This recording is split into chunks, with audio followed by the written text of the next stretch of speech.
So, alright, ang ating volunteer trainer for today has been working in the field of health and safety for over 11 years, and he's currently working as occupational health nurse in a government entity.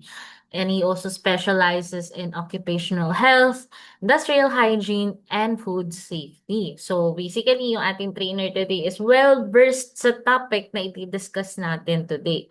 He's also a holder of Bachelor of Science in Nursing and Diploma in Occupational Health and Safety, and is currently pursuing his Master of Occupational Health. He also completed various international qualifications such as OSH for nurses, ADA, epidemiology, FMLA, and workers' compensation from University of Minnesota, NIBOSH certifications, food safety, a ServSafe certified instructor, ISO courses, so on and so forth. He's also an accredited DOLE OSH consultant, certified ServSafe instructor, and a registered nurse. And he's also one of the awardee of Top Healthcare Professional in the Middle East by the Filipino Times and UAE back in 2023. And of course, last but not the least, he's one of our active members, a fellow safety advocate, not just through our trainings na kinokonduct, but he's always here to support us to provide free trainings for everyone. So if you've been with us from the beginning, for sure you will be familiar with our volunteer trainer today. So once again, he's here to provide us a new another training session today. So let us all welcome our volunteer trainer, Mr. Mark Adrian Lamorena. Sir, good afternoon po. Good afternoon po, Miss MJ. Alright, let me just stop sharing.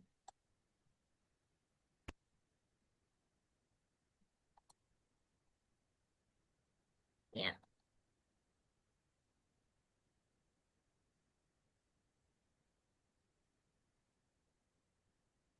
Okay po, Sir Mark. Right, okay po. Napakahaba. Alright, una pa lang, humingi na ako ng paumanhin. Kung madidinig niyo po yung background ko sa noise background, nandito po ako ngayon sa probinsya. Kaya medyo may mga maingay na sasakyan. Let me just copy a link before we start. I would like to know you more kung ano yung mga mix of audience po natin. If you are from food manufacturing industry or from construction industry, or if you do have some background with regards to food safety. Let me just pull out yung menti natin.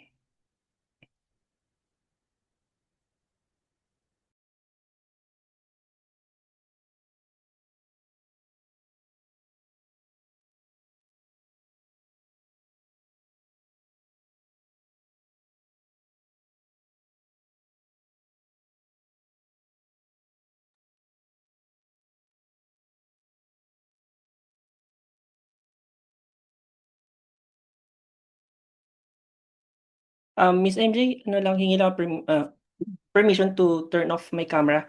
Naglalag ata ako eh. Yung video you mean, sir. Sige po. Sige.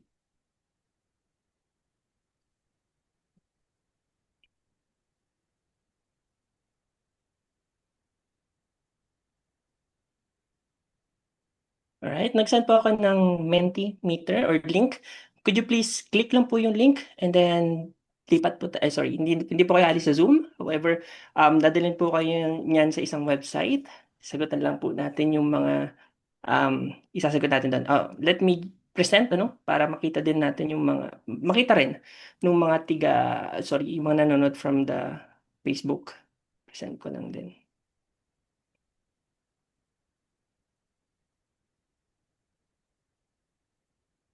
So, na-post ko rin po yung Menti link sa ating Facebook live. So, yung mga nasa Facebook po, open nyo lang po yung ating comment section. Click nyo lang po yung link na nasa chat natin. And then, let's see, Okay. Medyo may challenge ako ngayon sa internet.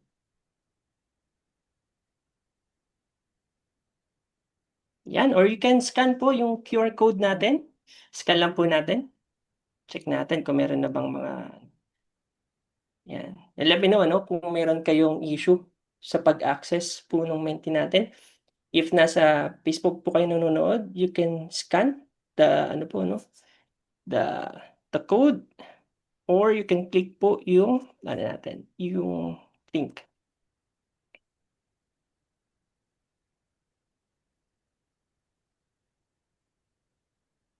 Yan, check ko lang po, ha.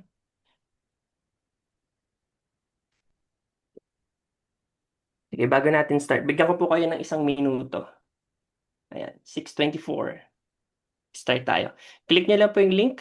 Again, i-chat, i-paste ko po siya ulit.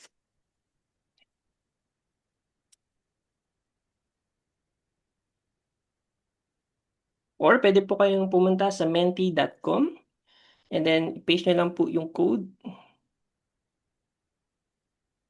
Alright. So can you confirm if meron na po? Hindi ko kasi nakikita dito sa screen ko if may pumasok na. Hindi pala siya nakikita kasi ang gamit ko dati is Kahoot, ano? So first time ko siyang first time Ah. ko gumamit ng ano, ng Menti. Ayan. Sige, tayo lang natin. Ayan, okay na. I think we could start na, no?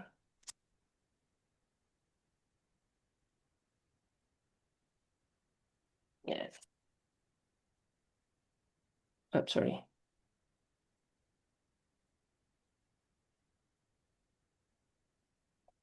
Alright, may nakapagsagot na po pala, ano? So, which industry do you work in? So, we do have one. Okay, coming in na po yung mga answer natin. Medyo mas marami, ano? Sa others and construction industry. We do have food service industry, food manufacturing or production. We have construction. Pero nangunguna pa rin yung others. I would like to understand kung ano kaya yung others na yan. So we do have 91 po pala dito sa ano, pero ang maximum lang po natin dito is 40. Sorry, 50 lang po, ano? Sige. Ayan, naka-50 na tayo. Yung iba hindi na po makakasagot. So, ang pinakamalaki natin is the construction industry. Pangalawa po yung other. Still, we do have food manufacturing and food service industry. And we do have healthcare industry po, no? So for those na nasa construction industry, ma-apply niyo po yung food safety because still, meron pa po, we manage po, no? Yung mga food within construction, meron po tayong mga small canteens. Okay, next natin.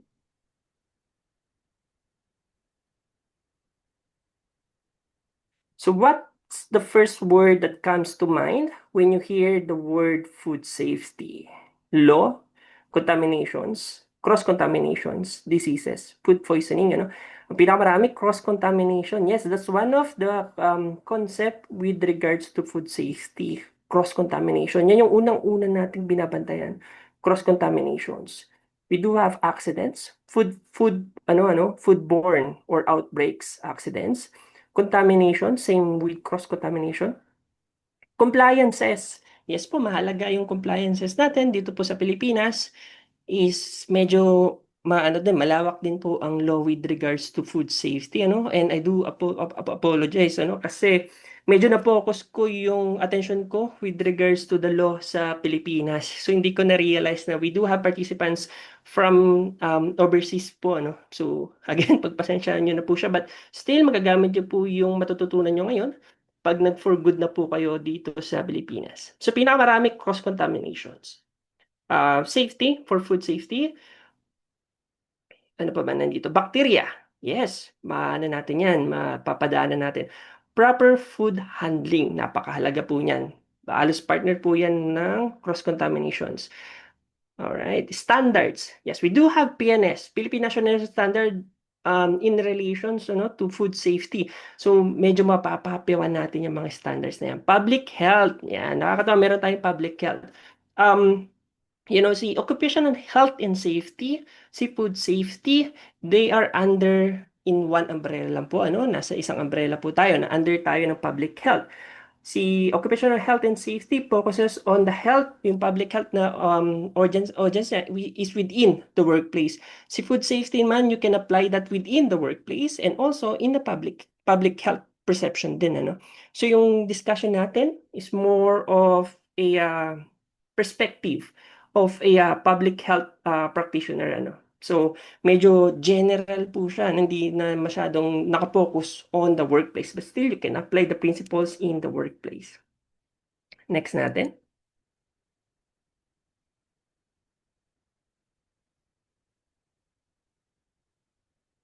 So, how would you rate your food safety knowledge? Is it 1, 2, aware, or I know some items? Burahin ko lang po ito, ano? Hindi ko siya makita. Or are you confident you handle food safety and train other occasionally? Or you're an expert, a consultant po, ano? So medyo nangunguna po ngayon ang aware, ano? They do aware about the terms, but lack of practical experience. So they know the principles, but I mean the theory about food safety, ano. And we do have intermediate. I follow protocols but need the pressure on specific. Same with ano po din to, no? Mandatory 8 hours for safety. Need din po to ng refresher course. And I think most of our attendees ngayon, no, they are aware with food safety. I think we give credits din, ano, sa government on how they provide awareness on food safety. And also our media partners din. So nakakatawa, no, that most of our attendees ngayon is aware with regards to food safety. This is a myth or a fact, ano, true or false. You can tell if food is safe by its smell or taste.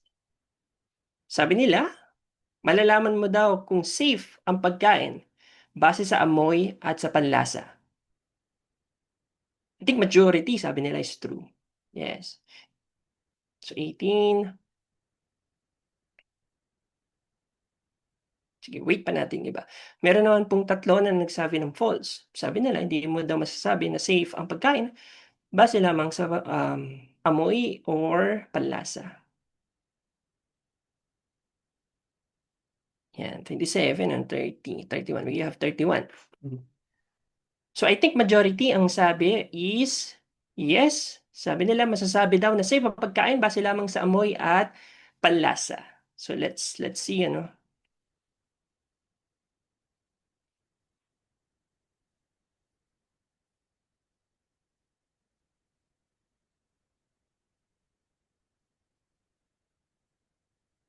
Ayan. The correct answer is false. Hindi po. Meron, remember, sorry.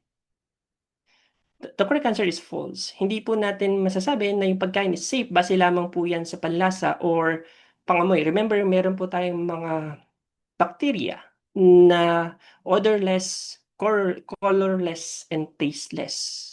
So, hindi nyo po siya masasabi na safe ang pagkain base lamang po sa pangamoy at panlasa. Though that's one way to tell na safe din ang pagkain. But still, we do have chemicals din, ano, na hindi mo din siya malalasahan during your consumption. So mamaya makikita natin yung mga possible cases na akala natin safe ang pagkain pero yun pala mayroon siyang halong chemical or mayroon siyang halong bacteria or parasites or mayroon siyang halong mga physical contaminants or hazards.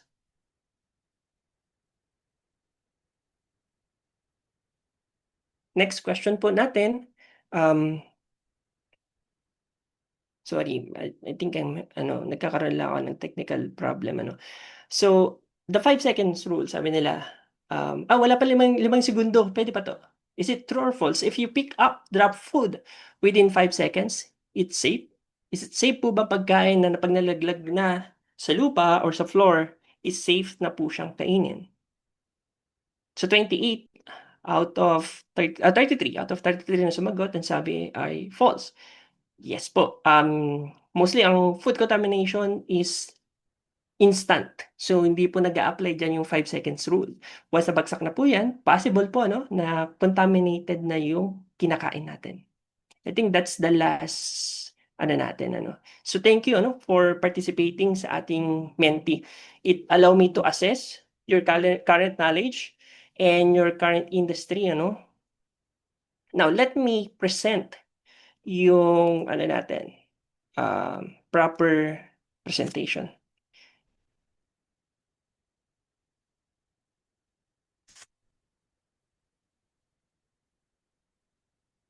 Alright, bigyan niyo lang po ako ng 1 minuto. Medyo may challenge talaga ako.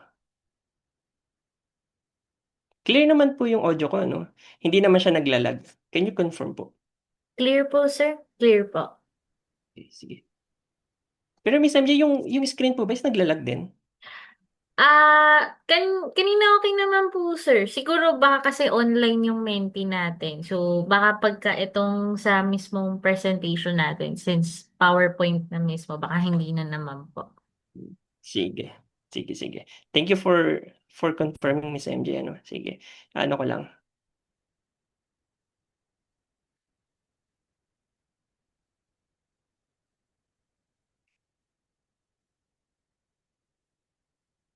Yan.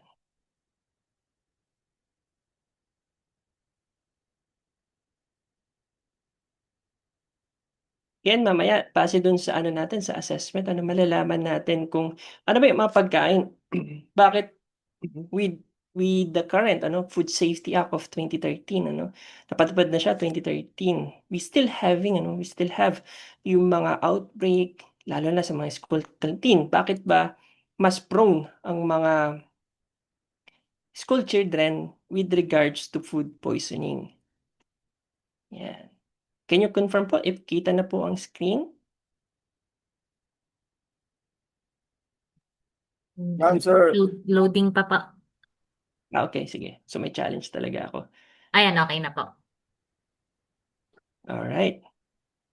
Sige. For today, the topic is Introduction to Food Safety and Law.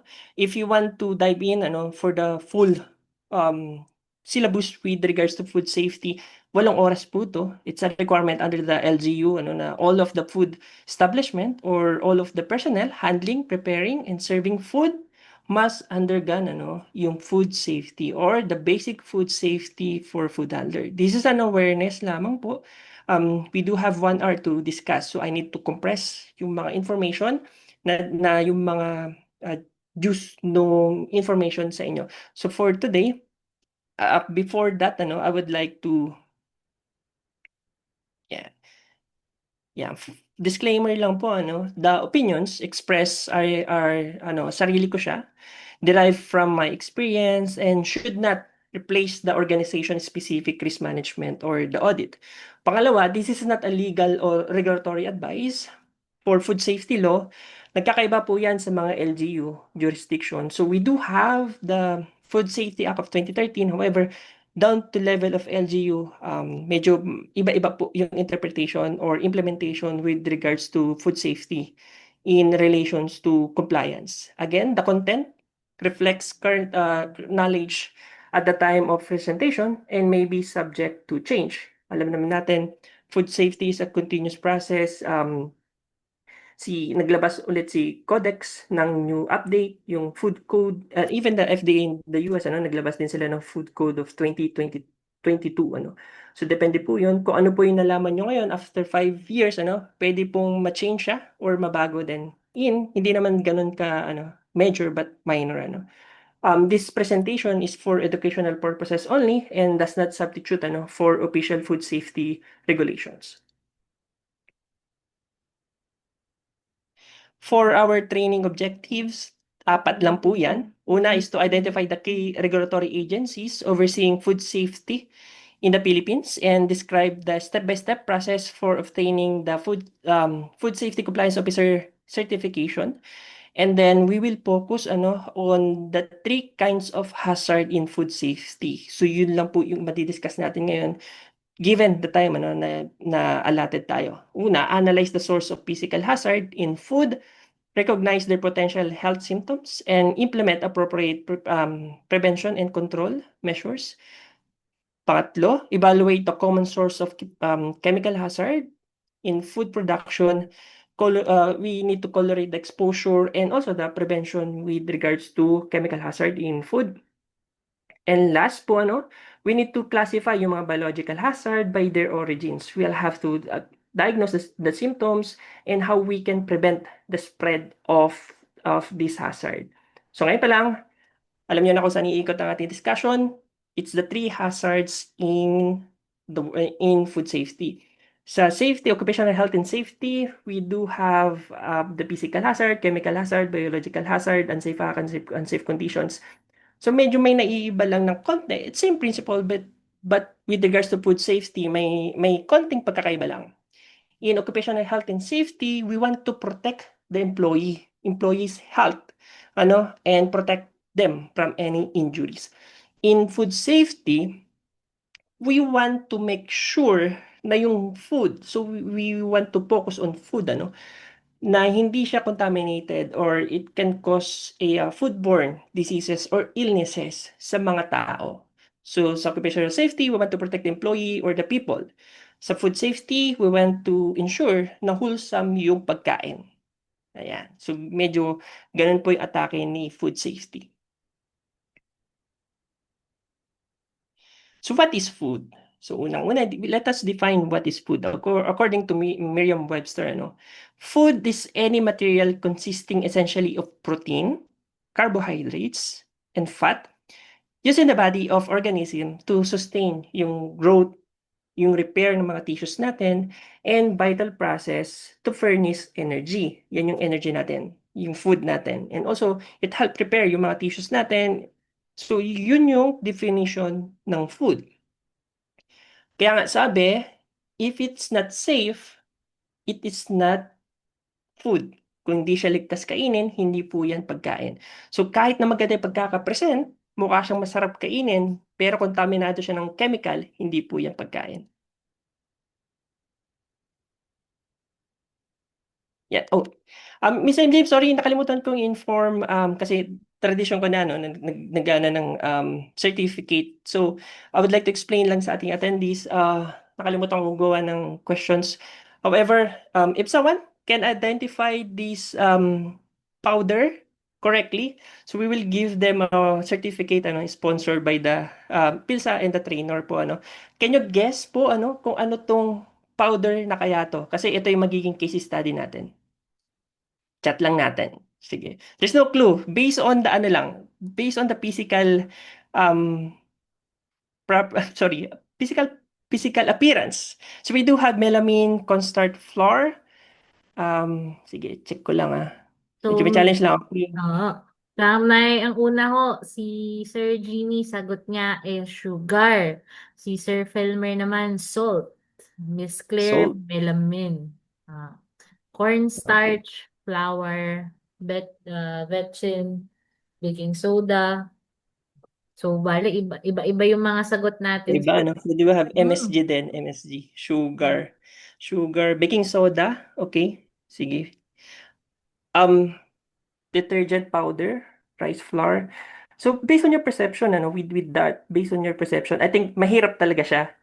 Fertilizer, fertilizer, Miss Francesca. Okay, tatanggapin ko na siya. Fertilizer.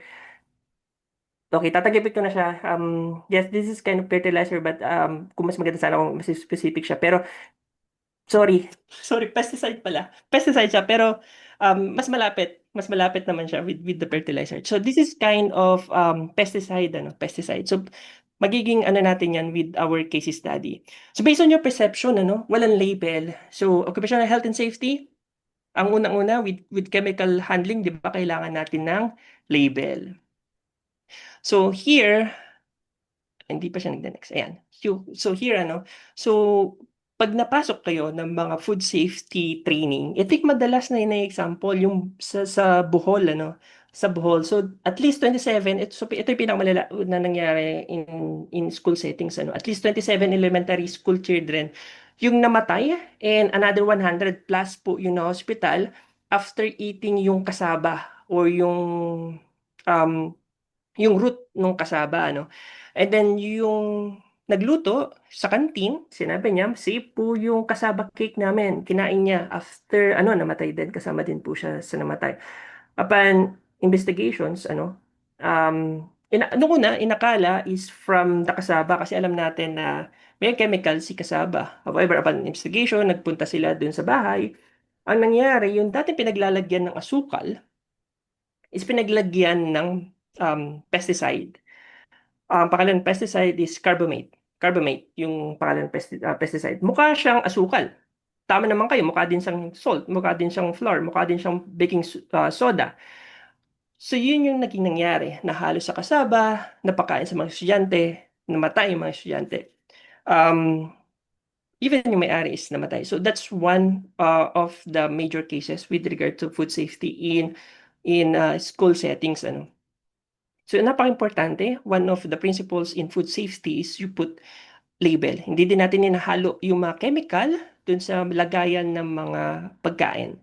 So if mapupunta kayo sa mga food safety training, yan yung number one nilang laging ginagawang case study. So what is food safety? Food safety, it refers to handling, preparing, and storing food in a way that minimize the risk of food illnesses. According yan sa FAO or the Food and Agriculture Organization.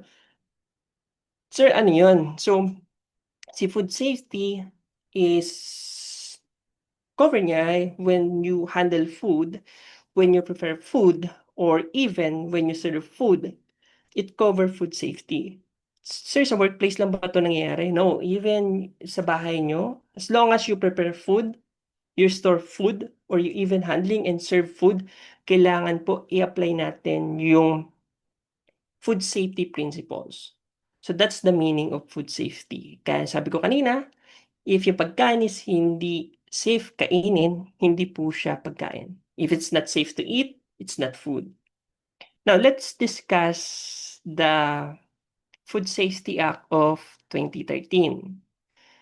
The Food Safety Act of 2013 or the Republic Act 10611 or otherwise known as an act to strengthen the food safety regulatory system in the country to protect the consumer's health and facilitate market access of local foods and foods product and for other purposes. Same with your 11058 kasi we do have the PD or the Sanitary Code of the Philippines. Ang penalty lang po doon is 1,000 pesos or meron pa nga 12 pesos. Ano. So napaka baba noon for other company or even micro, no, napakadaling bayaran ng system when nagkaroon ng foodborne outbreak. The objective of Food Safety Act is to protect the public from foodborne and waterborne illnesses and also to sustain yung mga wholesome ng pagkain natin. Pangalawa would be to enhance the industry and consumers' confidence in food regulatory system. So how do we confident na yung binibili nating vegetables is a safe kainin, ano? Hindi siya may halong chemical, may mga parasites dun sa mga vegetables, ano? Third objective would be to achieve yung economic growth and development by promoting yung mga fair trade practices. So yan, so mga, even sakop dyan yung food safety lang natin, yung mga exporter, importer, post-harvest, farmer, food manufacturing, the retails, supermarkets, so everything that handle food. Covered po yan ng Food Safety Act. Doon sa 11058, ang ahensyang namamahala po doon is the OCenter or the DOLE. Sa food safety law, tatlo po sila. We do have the Department of Health, the Department of Agriculture, the DLLG. So si DOH, it handle cover niya yung mga food establishment for food manufacturing. So sa DOH, ang agency responsible for that is the DOH FDA. So if you are in food manufacturing, meron tayo kanina dito mga participants na nasa food manufacturing industry. So kailangan mo ng LTO, license to operate, para makapag-accomplish ka for your businesses. So na pumapasok si DOH. Sir, si DA, Department of Agriculture, ano yung ano niya? Yan yung mga farm, mga post-harvest, mga NMIS for meat, mga fish, before chicken, yung mga fruits and vegetables, and storage. they also responsible for those establishment na nag-i-import and nag-export ng mga post and primary productions. So pag nag-export ka ng vegetable or nag-i-import ka ng pork, sila po yung namamahala niyan. So they do have different agency, the Bureau of Plant Industry, the NMIS for meats, meron pa nga tayo na the National Coconut Authority ata.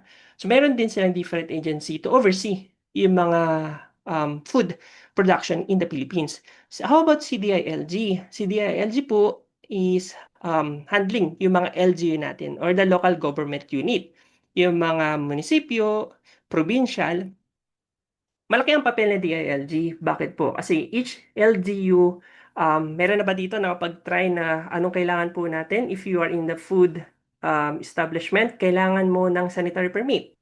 Kailangan din ng employee ng health clearance. Diba? Kailangan nila ng health clearance.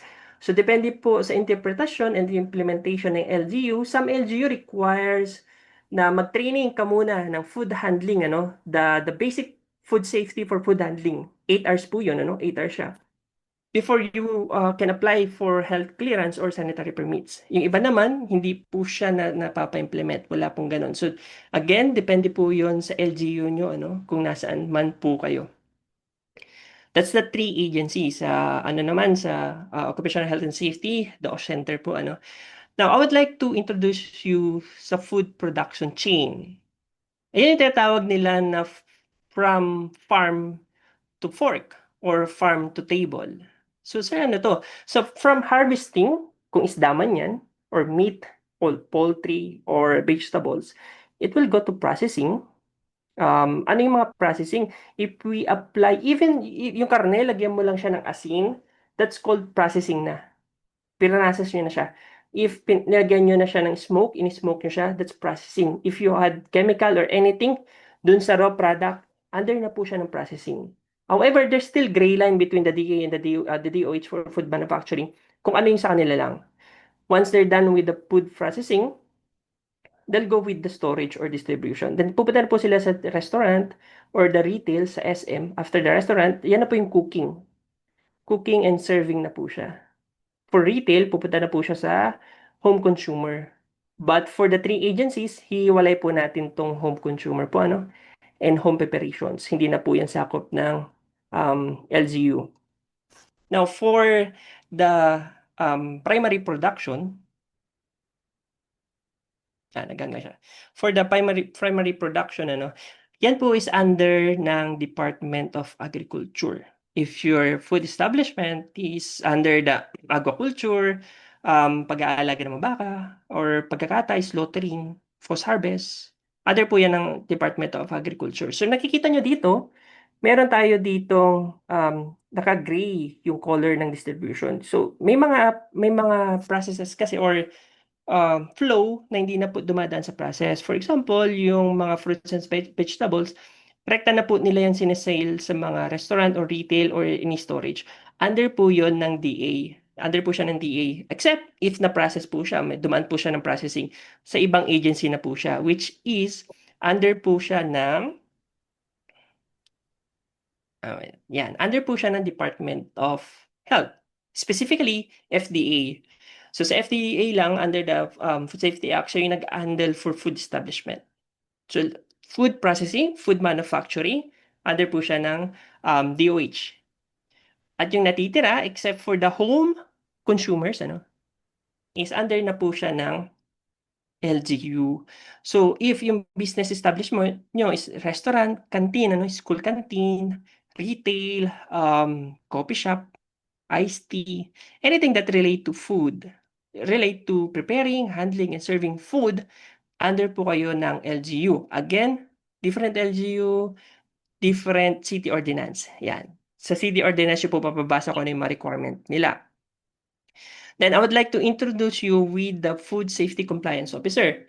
For the Food Safety Compliance Officer, tayo sa Occupational Health and Safety, meron tayo Safety Officer. Same din po in food safety industry, the food safety, under the Food Safety Act of 2013 or the Republic Act, 10611, all business, food business in the Philippines are required to appoint yung food safety compliance officer. Same with safety officer, ano, dinedesignate tayo ng company.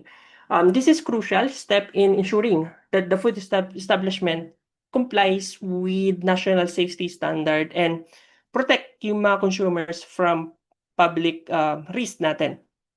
The FSCO must complete din yung training, same with the safety officer, recognized by the Department of Agriculture or the DOH, ano. So dalawa yan, kailangang recognize ng either two or one, N or ano, slash or the Department of DOH.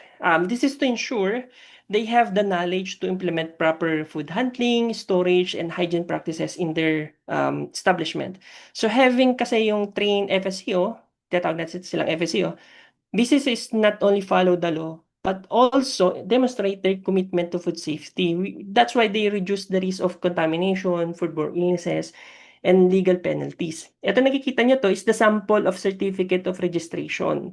Ang katumbas nito, sa atin, occupational health and safety practitioner is the, OSH practitioner or OSH, even OSH consultant pala. Consultant na po ang ano neto, ang katumbas. Kasi once you have the certificate from the DA, ano, you can handle two company. Pwede kang mag-handle ng two company as a consultant sa kanila. Pero part-time po siya, hindi po siya pwedeng full-time. Yan po hinihingi. This is from guidelines with the Department of Agriculture. Remember, tatlo po yung agency, ano? Medyo komplikado, tatlo. Tatlo po yung agency that Sir, pwede implement. magtanong, sir. Yes po, yes po. Si Hector Go ahead po. Paringas po. Yes, sir. Sir, tanong ko lang po yung yung BPAD, yung Bureau of Food Authority po. Mhm. Ano ba function yun? Hindi kasama doon sa tatlo? I'll have to check, sir, ano? Pero I think that's under for DA po siya. So I have to check kung ano yung, kasi nakalada din po sa Food Safety Act. For example, si BPI, they are responsible for plant food. So I think that's under the DA. Ang pinaka main agency lang kasi is the Department of DOH, the Department of Agriculture. Then they do have agencies po, ano? They do have agencies na, like the PPAD, yung sinabi niyo po kanina. Later po, papakita ko sa inyo yung different agency that is responsible for the different kind of food processing. For example, yung meat, we do have the National Meat Inspection Services that is under the DA. So mapapakita ko sa inyo, sir, mamaya yung slide na yon kung Yung saan sir, sir, yung bang yung mga nagche-check sa highway ng mga karne ng baka at saka ibang mga pagkain, ano yun? DOH yun o FDA po? ano yan, sir? DA po sila. DA sila. Yung mga nasa checkpoint, checking for ASF. To be specific, under po Di, sila ng NMIS. National Meat Inspection Services po. ibig Si sabihin, yes, go ahead sila po. yung nagwa-whitelist ng mga karne, yung mga whitelist ng mga kung pwedeng ibiyahe yung mga pagkain. Safe ba yun? Yung Yes, ba ho yun? yes, tama. Tama. Pasensya na po kayo, sir. Salamat po. Okay. Actually, magandang tanong yun, ano? Magandang tanong yun. Si DA, ang responsibility niya is on the food production and post-harvest. For example, example ni sir, yung katayan ng karne. So, under sila ng DA. So, kasi yung binabiyahe, sir, ng mga frozen meat, I assume, karkas yung binabiyahe. Hindi pa siya na-process. That's under the DA. Jurisdiction ng NMIS for ASF. Ngayon, sir, yung tinatanong mo kung under ba sila ng DOH, yun yung mga may gray line pa rin between the DOH and the DA kasi pwede yan, process meat na yan, hotdog, di ba? Hotdog na yan. So, kanina dapat yan kasi for transport, Sometimes, sinasalo na rin yan ni DA kasi sila yung mayroong manpower, to check every checkpoint for the ASF. So, depende na rin yan dun sa gray line. Pero if unprocessed, yung meat, that's under for NMIS. Yes, sir, may task po na kami kanina. Si Sir, Sir tanong ko Edison lang, po. Mhm. Yes po. Good evening po sa lahat. Sir, Good tanong evening. ko lang, yung regarding po doon sa FSCO, kasi kumuha po kasi ako ng FSCO accreditation sa third party. So Mm. ngayon is, kailangan ko pa ba magpapa-accredit sa Bureau of Plant Industry if may certificate na po ako? That's a good Galing doon sa question. third party. Yes, sir. That's a good question, sir. Kasi there's a confusion din kasi. Later on, actually, nasa next slide ko siya. Pero to answer yung question mo, sir, si DA is a I assume nasa restaurant ka, sir, ano? Or nasa, anong industry mo, sir? Food industry, sir, sa manufacturing po. Food Apo, manufacturing. apo, Sige. sir. Sir, ipopost ko yung question mo. I-next ko siya sa ano para sagutin natin para ma-flash ko rin yung tanong mo. Kasi usually yan yung Okay. mga common question natin with regards to the FSCO. Yes, noted po, Good sir. question yan. Thank Magandang you. tanong yan kasi yan yung frequent question ng mga ano natin. Alright. Excuse lang po, no? So, yung mga questions po natin, ilagay lang po natin siya sa ating chat box din po, no? Para dire-diretso po yung presentation ni Sir Mark. So, don't worry po, ibabalikan po natin yan. Let us just allow yung presentation to proceed po. Sige po. Actually, nakakatuwa tong batch, Miss MJ, kasi talagang active sila. Eager sila to ask question. Yes. Nakakatuwa. Mm. To proceed po, ano, this is under the DA. Again, tatlo po sila. Ito po is under the DA. Si DA po naglabas na sila ng guidelines on the registration as a FSCO. Again, to relate sa ating mga safety practitioner, ito po yung wait, sige, ginagather ko lang yung process thought ko. Okay. So once you're done, ano, kailangan mag-undergo po kayo ng accredited training provider ni DA. Once you're done, yung certificate nila, no, galing from the third party training provider, ipapakita nyo po yon sa DA. Sa DA po, ano, or to be specific, sa Bureau of Plant Industry. Once you comply with other requirements, mga ano pa, bukod pa dito kasi sa ano, no, sa certificate of ano, attendance for the training. Papakita mo sa DA, once you comply, bibigyan na po kayo ng certificate of registration. And then same with the process ng ano natin, ng O Center, ano, nakalagay din po sa website nila na you are registered as a FSEO. 200 pesos lang po yung process po nito, 200 pesos lang. And hindi po siya na-expired. Same with sorry, sa OS practitioner consultant, di ba, we need to renew that every 5 years, ano? Or 3 years, sorry, hindi ko na alam. We need to renew that. Pero dito, as a certified FSU ka, hindi na po siya unless revoked by the DA or may, sa likod nitong certificate kasi andun yung mga rules and regulations mo na kailangan mong sundin and yung duties and responsibilities mo na kailangan mong sundin. Now, with regards to the question, sorry, ano ba yung, ano, yung mga, to ensure, ano, na, naglalag ako to ensure na accredited yung provider na ano, this is a sample lang. Nakalimutan kong takpan. Um, this is a sample for accredited training provider. Makikita niyo po yan sa website ni DA.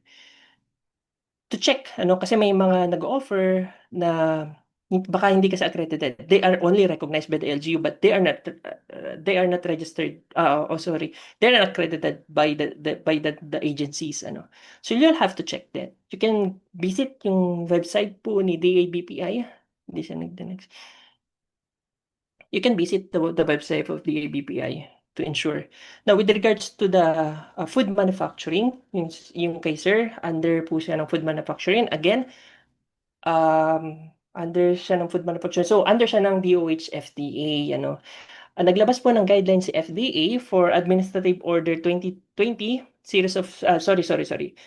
Administrative Order 17, series of 2020, or the revised guidelines on the Unified Licensing Requirement and Procedure on Food and Drug Administration, reappealing Administrative Order 3, series of 2016. Nakalagay dyan, ang requirement lamang po para maging FSCO ka under food manufacturing for DFTA. Kasi ito po, FSCO is kailangan nyo when you are applying for LTO, License to Operate, ano. Again, ang sinusunod po natin is, nakalagay po dito, Food Safety Compliance Officer, kailangan preferably graduate of food science, Ayan yung mga food tech, agriculture, etc. Of if hindi naman po kayo graduate related to food science, you must have a 2 years experience. Ano kailangan mong training? Ang tanging kailangan mo lang training, nakalagay dyan, Certificate of Attendance. Again, Certificate of Attendance lang po siya. Hindi po sa Certificate of Completion. Attendance lang po siya. Ano yung kailangan nyo? The food safety, the GMP or HACCP. Yun lang po ang kailangan yung um, i-comply. Yun lang po ang kailangan nyo i-comply to be designated as a FSCO under the DOH FDA. Ngayon, may nag-offer kasi na other training provider na kailangan mong makuha yung level 1, level 2, and level 3. Level 1 is the food handler, 2 is HACCP, and the 3 is the FSCO mismo. Sir, parang yung tanong mo. Sa in-issue kasi also they do have expiration. Sa in-issue kasi ni DA, hindi na po kailangan yun. Hindi na po, no need to avail yung level 1 and level 2 because wala pong guidelines sa Food Safety Act for level 1 and level 2. I think that's from the UK course syllabus kasi they do have level 1 and level 2 po doon. So ipapapansin nyo. Pero hindi nyo na po siya kailangan kasi you are a graduate of food science na napag-aralan nyo na po yan, yung mga principles and safety. Or at least you have 2 years experience. So na-experience nyo na po yung mga principles and HACCP. Yung principles, hindi nyo na po kailangan. Pero maganda po yung pinoprovide nung syllabus, nung sinasabi niyo pong training provider. Magandang maganda yung nila kasi heavy po yun sa principle. If you do not have any background with food safety, maganda yun, you attend the principles. And also, nakalagay po sa food safety, ang syllabus na kailangan nyo is the Philippine National Standard Code of Practices. So yun yung dapat heavy dun. And then for LGU, naman, like for example, yung LGU of San Fernando, San Fernando in Pampanga, they implement yung FSCO, Letter of Designation of Food Safety Act. Sorry, mabalik ko lang sa DOH. Si DOH po, wala siyang guidelines. Wala siyang guidelines for the third-party training provider. So, wala pa po silang nare-recognize na third-party training provider for FSAO and even accredited. Wala po silang na-accredit at the moment. Drop pa lang po yung meron sila. So, si DA pa lang po ang meron guidelines for accreditation ng third party. Now, with regards to LGU, you'll have a letter of designation. Designation po, designation. As long as you attend yung training for FSCO. Again, based on the Food Safety Act, may syllabus na po si FSCO. So, no need na po. Discretion na kasi sometimes ng mga third-party training provider na mag-add pa ng mga courses para mahaba yung days of the training. Pero if we comply with the Food Safety Act, yung 3 days lang po yan usually. Yung niya. Now, let's go with the principle na. So, let's go with the principles. We already have the basic, the very basic of Food Safety Act of 2013. Now, the principle, you can apply this for international. However, we will discuss lang dito yung the hazard of food safety. Yung hazard ng food safety kasi mahabang topic po talaga ang food safety. At least ito po yung introduction. Ito yung pinakaunang-una nyo malalaman pag magpapa-enroll po kayo with basic food safety or FSCO. Ito yung knowledge na kailangan nyo. Foodborne disease. This refer to any diseases caused by consuming yung mga kinakain natin ng pagkain, water, or beverages. These diseases are typically caused by harmful microorganism, yung mga bacteria, viruses, parasites, or chemical like the toxin or physical contaminants. Yung mga common symptoms na makikita nyo is the nausea, vomiting, pagka nagkaroon tayo ng foodborne diseases. Nausea, vomiting, diarrhea, yan yung madalas. Kasi this is the defense mechanism ng ating katawan. Pag may nakain tayo na hindi maganda, na hindi nakakasira sa katawan natin, nagsusukat tayo. Sorry sa term. Nagsusukat diarrhea tayo. Kaya sometimes yung mga nagda-diarrhea, if 2 or 3 lang naman umiinom na agad ng gamot like loperamide,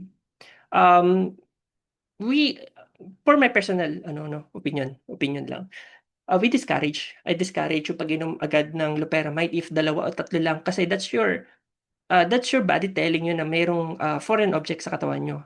nililinis niya yung katawan nyo. Except if watery diarrhea, tapos ang dami na, nangihina ka na, nadidehydrate ka na, then you can take na yung mga gamot natin, loperamide. Mga fever, the signs of infection, fatigue, nangihina ka kasi you do not have energy na kasi water na yung nilalabas mo, hindi na na-absorb yung mga nutrients. And headache because of dehydration. In food safety, I think meron tatlo, ayan, meron tayong tatlo na hazard. The biological, chemical, and physical. So, yung biological and chemical, medyo alam na natin yan. Alam na natin yan with regards to occupational health and safety. However, the physical, medyo na iba lang. Medyo na iba lang. Kasi under occupational health, ang physical is the illumination, gaano kalakas ang ilaw, vibration, noise. Yan yung definition natin as occupational health. Yan yung definition natin ng physical hazard. However, sa food safety, wag po sana kayo malito. Definition ng physical hazard is any foreign object or any hard object. Food safety hazard can compromise yung quality ng food. Wait lang po. Yan. And can harm yung mga consumers. They fall into yung mga tatlo, the biological, chemical, physical.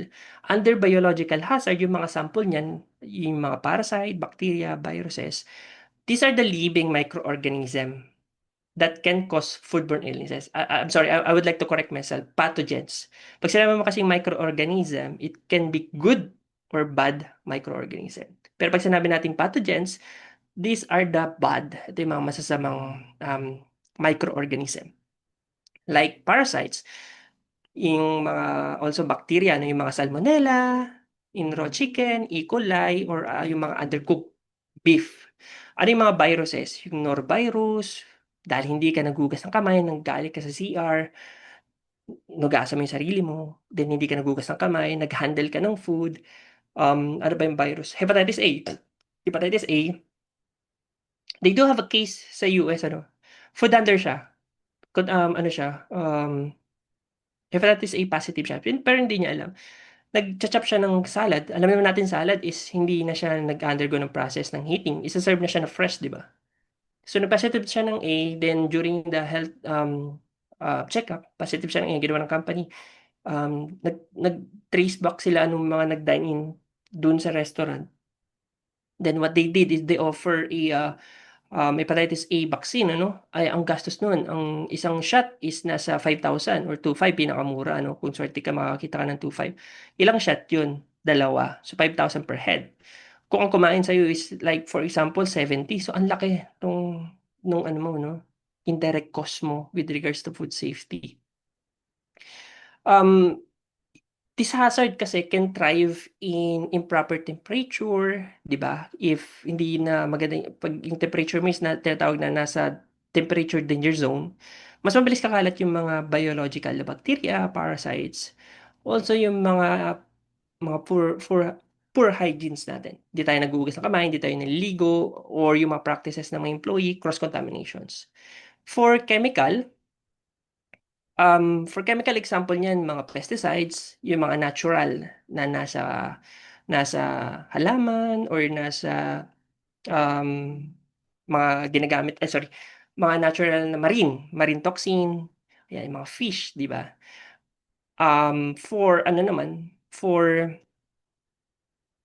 For physical, ayan, yan yung mga nahahalo naman sa pagkain. Either unintentional or intentional. So glass, for example, broken glass. Hazard yan. Pag nakain mo yan, papasok sa tiyan mo, masusugatan yung loob na tiyan mo. Metal, and also the bone. A bone, it can be part of the food. For example, yung fish. Yung fish, di ba, may mga tinik yan. Pwede ka matinik. Or, hindi siya din part of the process. Next would be the biological. Sorry. So let us discuss deeper the biological hazard. So when you think of food contamination kasi the most dangerous threats are often yung mga hindi natin nakikita. Ito may mga biological na nakikita natin by visual inspection. Meron kasi mga viruses and bacteria hindi natin nakikita, ano. Yung mold pwede natin makita. So this hazard can thrive when food is mishandled. Hindi sila na prepared ng tama. So paano yung mishandled, sir? Kasi sa pagkain kasi we maintain yung temperature, no? So for example, for temperature, pag yung pagkain mo is cold, salad, kailangan yan laging nasa malamig na area. Tapos nilagay mo sa mainit. So yung bacteria, no? The bacteria grow can rapidly multiply. Also, yung mga inadequate hygiene. Pero, the good news dito sa biological hazard, yung proper cooking, cleaning, and storage can stop them from causing harm. So, yung what's on the biological ano ba to? Can you give an example na nadinig nyo na biological hazard na nadinig nyo dun sa siguro sa news? Meron ba na nag-cause ng foodborne biological hazard? Can you give an example? Just to check lang kung nandito kayo kasi medyo mahaba-haba na tayo na nag-uusap. I'll check lang the chat. May nadinig na ba kayo ng foodborne cases na food illnesses that cause ng mga pagsusuka at pagtatay because of yan sabi ni Ma'am Francesca Kylie red tide. Also Salmonella, we do have E. coli. Uy, medyo malaking din yan yung sinabi ni Sir Ariel. Hindi ko siya nabalitaan but gusto ko sana makichismis pero since tayo, naka-live tayo, hindi ko siya pwedeng i-mention. We do have Staphylococcus aureus. Yan, sometimes yan, ang carrier niyan is tayo. Tayong mga food handler. Spaghetti, food poisoning. Yeah, na ko yan. Nadinig ko nga yan. Yes, USA recall from Onion, 'di ba? Ano nila? Salmonella, sir, yung naharang sa Bureau of Custom. Botulinum, ito naman sa mga aerobic naman to, sa mga canned goods. May nagtanong, small pantry shop, need po ba ng FSO? Later, magandang tanong yan, Ma'am Joanna. Later, i-discuss natin yan. Campylobacter from meat. Nice. Medyo din na nakakatuwa yung batch kasi they are able to recognize yung mga biological hazard na nangyayari. And you are aware dun sa mga news with regards to food safety hazard in terms of biological hazard. For case study, ito, example lang case study natin. Biological hazard. Namatay yung isang teen because of tapeworm larvae infestation in the brain. Basahin ko lang, an 18 years old Indian man. Naka-experience siya sa mga seizure and then diagnosed with brain tapeworm parasitic infection. Dahil dun sa tapeworm larvae, kasi nabasa ko to sa New England Journal of Medicine and even the CDC. Ang naging sintomas nito is like nagkaroon siya ng seizure, nilalagnat, namamaga yung mata. So during the MRI, ito nakikita nyo to, ayan, yan yung mga cyst po yan, mga cyst ng tapeworm. Kung natitinig nyo yung tapeworm, if nakita kayo ng mga animals, tapos dun sa anus nila, sa puwet, may nakalaylay po na puti, nakalamot tali, na tali. Yun yung tapeworm. Mahaba siya ng 6 feet, and even 32 feet, Yan yung one of the, Ito kasi kumakain siya ng raw, I think raw, free roaming pigs sa wild. And then siguro hindi niluto or hindi nakita. Ang good thing naman with biological hazard, madali lang silang mamatay through heat. Medyo sensitive except for hepatitis A. Medyo resistant sila sa heat. So this is another case of tapeworm. So piruin mo, hindi na po yan matatanggal isa-isa kasi naka-embed na po siya. Ang tanging ginawa nilang is symptoms management. Kunyari, nilalagnat, bibigyan nila ng anti-fever, nagsi-seizure, anti-seizure. Yun na lang po siya. Then for biological hazard, we do have the most common, Ito, madami pa po tayong type of biological hazard. Namili lang po ako ng most common. The parasite, bacteria, viruses. We do have molds din. Madami pa po. Not all food dangers are visible kasi Some of the riskiers, yung mga microscopic. Malos hindi na natin makita. Parasite, example, Gabia. Ayan, yung mga nakikita natin sa mga undercooked pork or contaminated water. Ang long risk nito is yung mga damage on your digestive system. Yung bacteria, Salmonella, like in example kanina, E. coli. And then, ito madalas to, ang E. coli nakikita yan sa mga raw poultry or egg. Kaya kung mapupunta kayo sa mga poultry or egg na napakahigpit po ng biosecurity nila or the sanitation management nila kasi Salmonella eh. Grabe. Salmonella or E. coli. And then viruses, yan yung mga noroviruses or hepatitis A viruses. Yan. This is the contagious natin. If mapapansin nyo, more of ang atake nung training natin is more of a public health perception. Hindi po siya nakapokus more of the workplaces. Kasi this is to spread awareness with regards to food safety. Again, you can still apply this one in the workplace natin. But that's part of another discussion kasi this is just an introduction kaya medyo public health yung atake natin. Parasite naman. So let's talk about biological hazard, which is the parasites. Yung mga parasite can end up in water or food through various pathway. Yung nakikita nyo dyan, contaminated water. Walang sawang contaminated water. Contaminated water, contaminated soil. Improper handling, infected food handler, and then yung mga wildlife, yung mga hayop na nakawala lang. So how do you prevent? Of course, you'll have to look on the causes. Dito mo rin siya bibigyan ng control measures, the parasites. So example ng contaminated water is yung practices. There's still some part of hindi ko na mention. I don't want to discriminate, pero nangyayari pa rin po siya sa Pilipinas. And even some part of the globe, nangyayari pa rin siya. Yung nasa photo, kung saan dumudumi po sila sa water.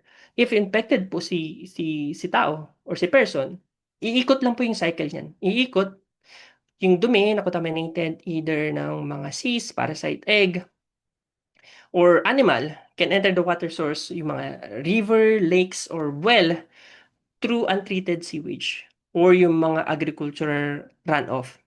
'Di ba? Like yung mga yung mga septic tank na may mga butas.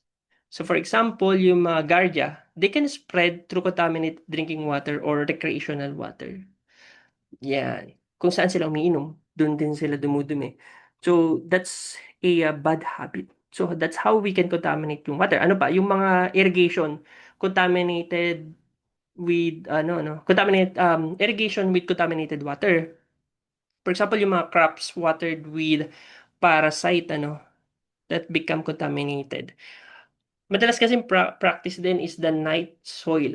Ano po yung night soil? Yung mga dumi ng tao, yun yung ginagawang fertilizer. Or dumi ng mga hayop, yan yung ginagawang fertilizer. So that's how we can contaminate the water and even the irrigation system. Yan. Next, how do we contaminate naman yung next ko. Yan. So how do we contaminate the soil? Same, yung night soil, gumagamit ng dumi ng tao, untreated.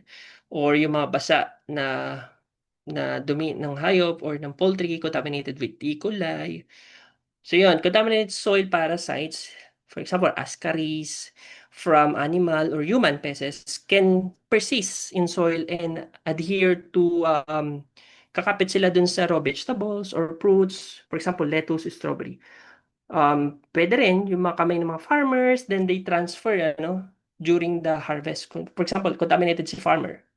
Nag-harvest siya ng vegetables. So yung parasites na galing kay farmer, patatransfer niya sa vegetables. So nakikita nyo, that's why part of the food safety CDA, kasi they want to target, dun pa lang sa pagtatanim, kailangan ma-address na yung food safety. How about yung improper food handling? So undercook or raw meat, sino po mahilig dito sa sushi? Kilawin. kilawin. Some part of Visayas and even sa Visayas, they like kilawing isda, 'di ba? Raw fish. Sa parting norte, they like naman yung kilawing karne, kilawing baboy. Yan. But again, there are lingering parasites dun sa mga isda. This is an example of anisakis. Yan, yung mga parasites. Ito isda din yan, laman ng isda. Ano yung pwede mo makuha dun sa mga undercooked or raw meat, ano? Again, sorry, yung mga graphics, may mga ano pala dito, graphic content. So, ano lang, babala lang dun sa mga medyo mahina pala yung sikmura. So, tenya, yung mga tapeworm and pwede yung makuha from eating undercooked meat. Di ba nakita nyo kanina? Later on, may example nun kung ano itsura niya.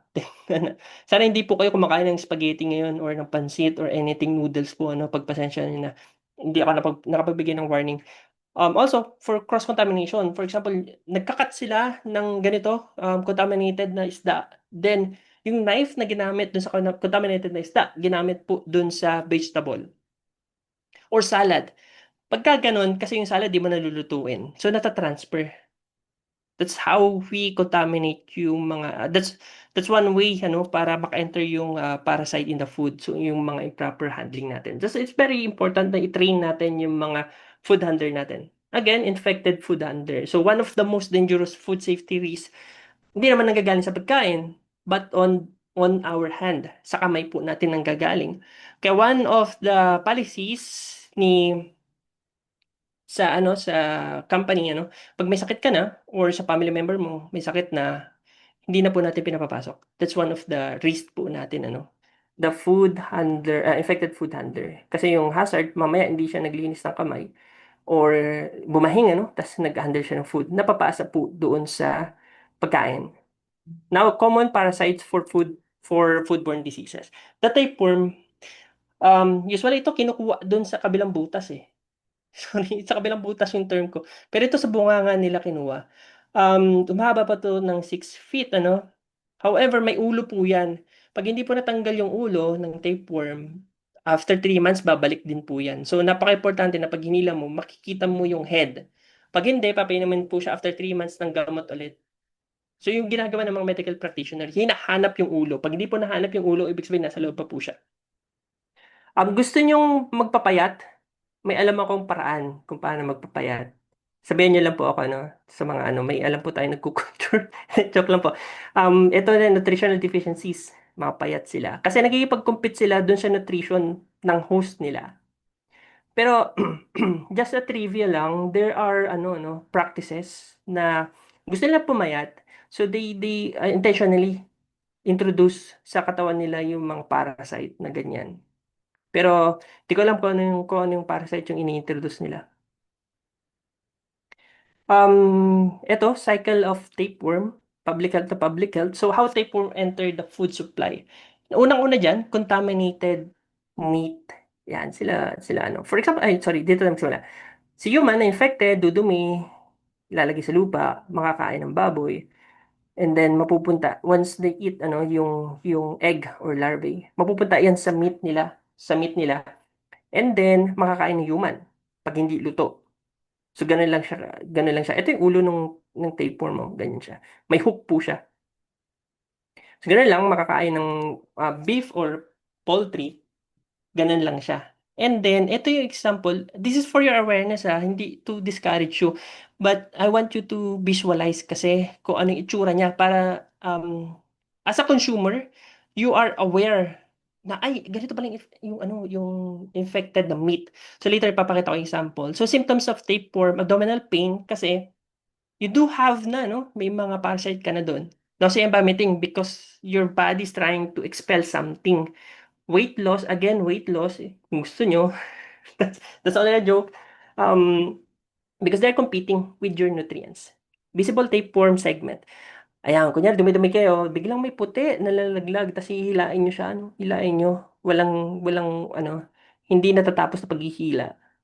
Baka infected po kayo ng tapeworm. So, kung sa bahay nangyari na infected po kayo, it's better na din yung family member nyo is magpa-consult kasi there's a high chance na possible na sa inyo rin. So for you, as a consumer, pag bibili po kayo ng karne, huwag nyo na pong bibili ng ganito kasi that's a cyst. That's a tapeworm sa karne ng baboy. Yun yung mga cyst po. This is for awareness lang po, ano pa, hindi naman ibig sabihin na I want to ma-discuss kayo on the photo. The good thing naman, how do we prevent tapeworm? There's a prevention naman, proper cooking of meat and even fish.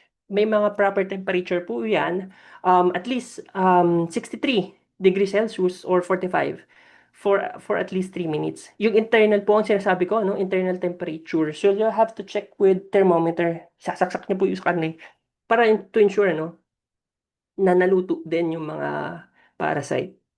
And also, avoid po natin yung pagkain ng raw or undercooked meat or fish. Yan, sa Visayas, may sila sa fish. Sa Parting Norte, meat. Also, yung mga raw steak. Or, bumibili tayo sa mga unapproved supplier. Yan, yung madalas as part of food safety, unapproved supplier.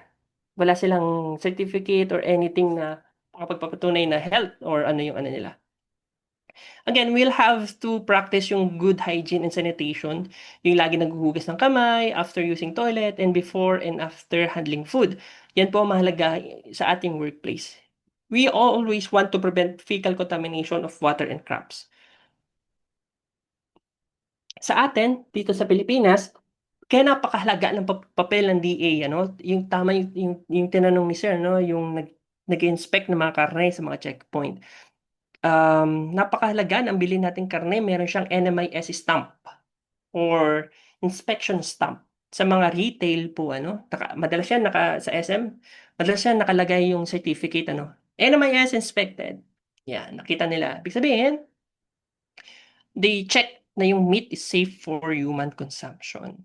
Pero currently ngayon, ang NMIS, ang procedure nila, if nakahuli sila ng adulterated na mga karne, kinakapture tas binabaon. Hindi ko alam kung ano yung penalty dun sa dun sa mga owner, pero I think kinakapture lang yung product as of the moment. Next common parasites is the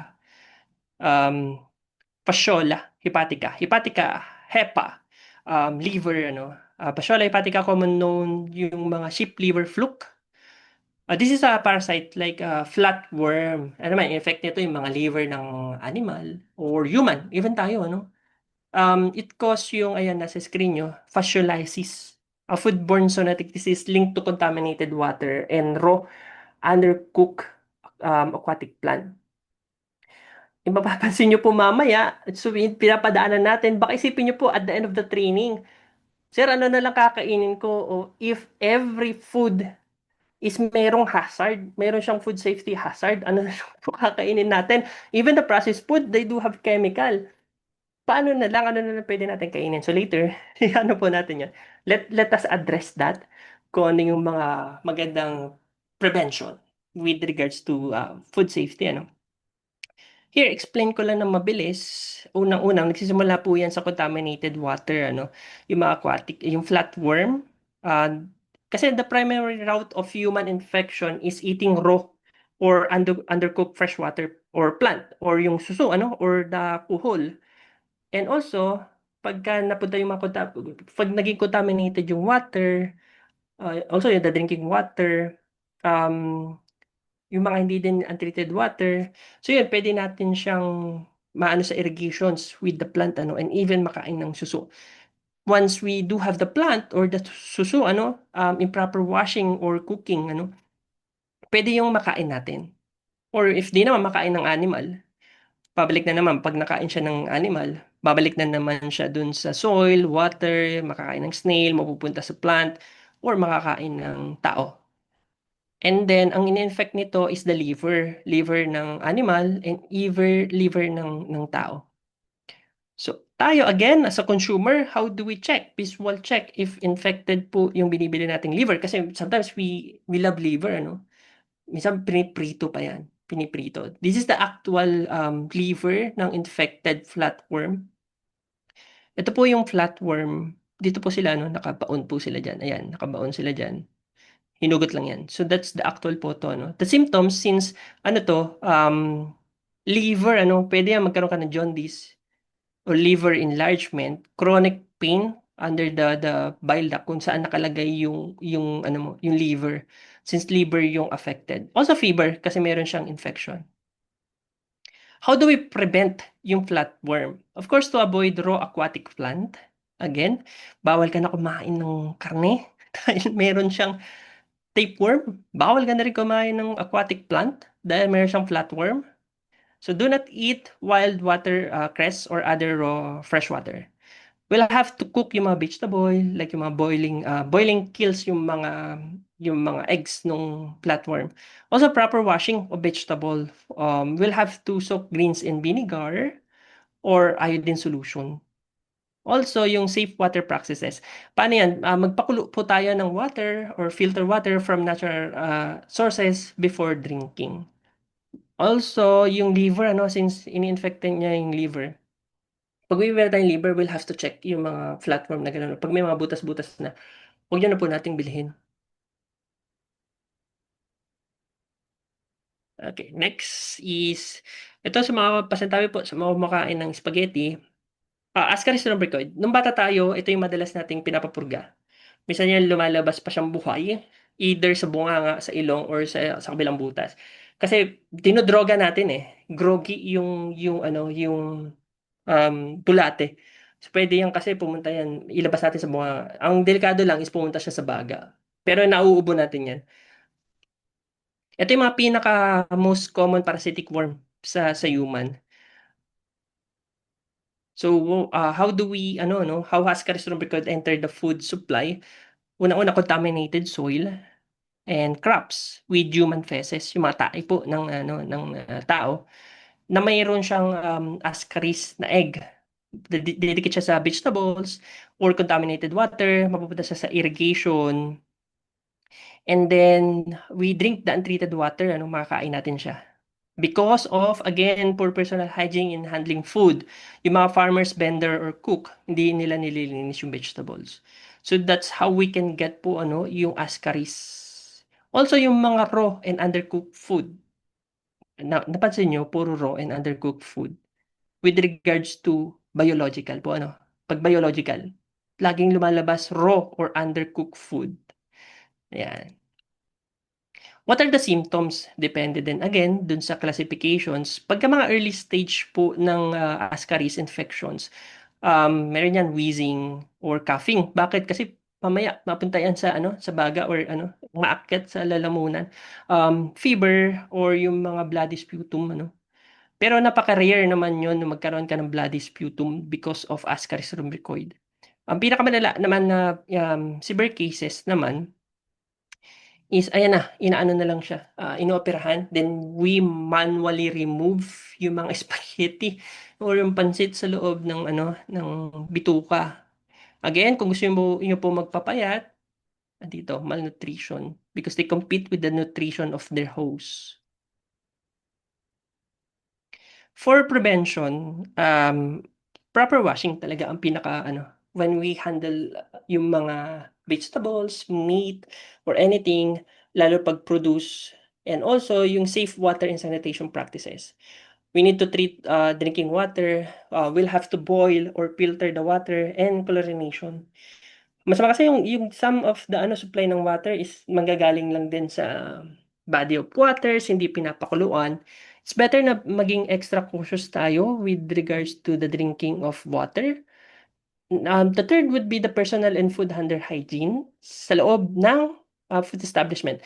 That's why we always train yung mga proper hand washing, yung paggamit ng soap, yung proper cooking temperature and eating. Kasi ito yung mga iniiwasan natin with regards to food safety. Again, cooking yung mga high-risk food. Yun ang makagandaan with regards to biological. Madali silang mamatay with regards to heat sensitive sila. But still, for disclosure, there's still viruses na heat resistant and even bacteria may mga heat resistant pa rin sila. For public health perception, one of the control measures is yung mass deworming program, lalo sa mga DepEd, yung mga bata. And also, if we identify na meron siyang endemic, ayan, nagpapaano din yan, mass deworming din siya.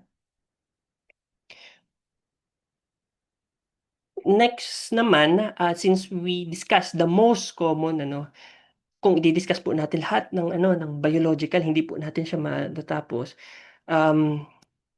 Yun lang yung most common yung binigay ko. Tatlo lang po yun, tatlo lang siya. Ang haba na ng discussion for the for the biological hazard. Haba na. Let's go with chemical hazard naman. Ito medyo madali na lang yung discussion nito kasi chemical, ano lang naman yan. Ilan lang naman yung principle with regards to chemical hazard. Again, the hazard, unang-una is the biological hazard. Pangalawa is the chemical hazard. Chemical hazard is any harmful chemical substances that can contaminate food and cause illnesses or injury dun sa mga kumakain. This hazard kasi can occur at any stage of production. Again, I would like to emphasize, yung chemical hazard can occur at any stage of the production from harvesting or sa pagtatanim to harvesting, transportation, processing, and even restaurant or cooking. Chemical hazard. Di ba sa occupational safety, ang chemical nasa workplace natin, di ba? We identify. So same lang din, same principle lang din ng chemical.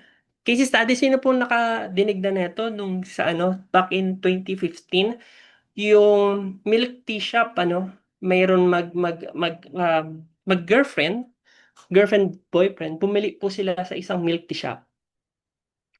And then, ang bilis, within 5 minutes ata, within 5 minutes, bumagsak na sila. Bumagsak po sila. And hindi po nakasurvive yung isa. Hindi ko sure kung lalaki or babae, pero hindi po nakasurvive yung isa. Yung isa na nakaligtas naman. Sampalok, nabalitaan daw ni Sir Roland and Sir Brian. Ay, sorry, hindi siya nag-change ng slide? Or delay lang ako? Sorry, ngayon ko lang nakita yung chat. Okay Can you lang po, confirm? sir. Okay lang po.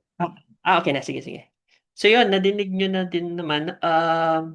And then, si owner, hindi din na naman naniwala tulad ng sa Bohol, sa Bohol na kinain niya yung product niya. Tinanay niya din, nag-sip din siya, nag-mix din siya ng kanya. And then, namatay din yung owner. During the investigation, nakala nila cyanide poisoning. Pero, ang cause of, is oxalic acid.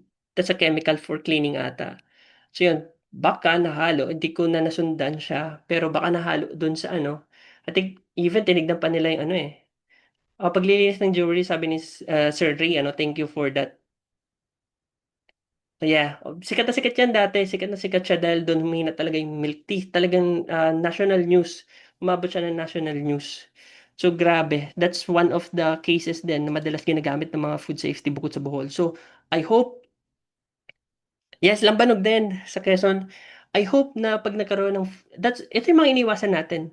Negative publicity or the public, Kasi it can cost you your business. Malulugi po kayo. So that's why we want to prevent foodborne outbreak or illnesses na mangyari within your food establishment and even your home, Kasi buhay po nakasalalay, buhay po ng pamilya nyo.